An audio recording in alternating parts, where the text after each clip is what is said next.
Friends, Ami's വേൾഡിൻ്റെ ഇന്നത്തെ വീഡിയോയിലേക്ക് എല്ലാവർക്കും സ്വാഗതം. നമുക്ക് ഓരോ സീസണിൽ ഓരോ വിഭവങ്ങൾ കിട്ടുന്നുണ്ട് അല്ലേ. മാങ്ങയുടെ സീസണിൽ മാങ്ങ ധാരാളം കിട്ടുന്നുണ്ട്, ചക്കയുടെ സീസണിൽ ചക്കയെല്ലാം കിട്ടുന്നുണ്ട്. അപ്പോൾ നമ്മൾ ചക്ക കൊണ്ട് പലതരം ആഹാരങ്ങൾ ഉണ്ടാക്കാറുണ്ട്. ചക്ക പുഴുങ്ങി കഴിക്കും, മൊളീഷാക്കി കഴിക്കും, ചക്ക മൂട, ചക്ക പായസം, ചക്ക വരട്ടൽ, അങ്ങനെ പലതരം വിഭവങ്ങൾ ഉണ്ടാക്കാറുണ്ട്. അപ്പോൾ ഇന്നത്തെ ഇത് നമ്മൾ ചക്ക മൂട ഉണ്ടാക്കുന്നതാണ്. അതിനായിട്ട് വേണ്ടുന്ന സാധനങ്ങൾ കുറച്ച് റവ, കുറച്ച് അരിപ്പൊടിയാണ് സാധാരണ എടുക്കൽ. അപ്പോൾ അരിപ്പൊടി ഇല്ലാത്തതുകൊണ്ട് ഞാൻ പച്ചരി കുതിർത്ത് അരച്ച് അതും റവ നല്ലപോലെ വറുത്തു.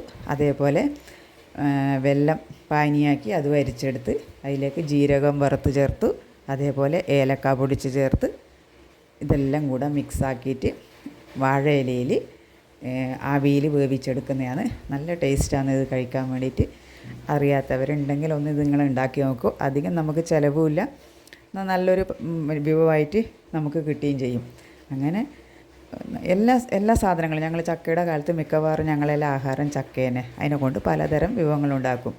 ഇതിനെ കൊണ്ടുള്ള പല വിഭവങ്ങളും ഉണ്ടാക്കാറുണ്ട്. നിങ്ങൾക്ക് അടുത്ത വീഡിയോയിൽ കൂടി കാണിച്ചു തരാം ബാക്കി.